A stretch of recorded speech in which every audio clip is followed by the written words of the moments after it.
कठौता ले आऊं, पहले लूं जांच कठौते को, फिर नौका को मैं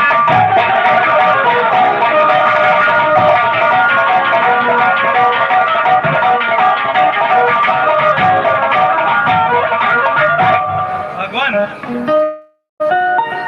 अगर आपको स्वीकार हो तो मैं आपके चरणों को रथ को पहले अपने कठौते से धोऊंगा, फिर आप मुझे विश्वास होगा।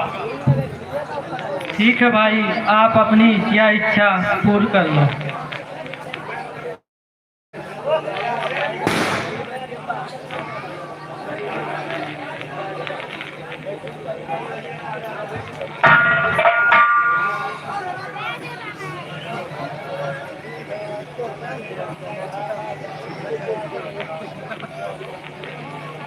ठीक है भगवान, अब मेरा संशय जो है दूर हो गया।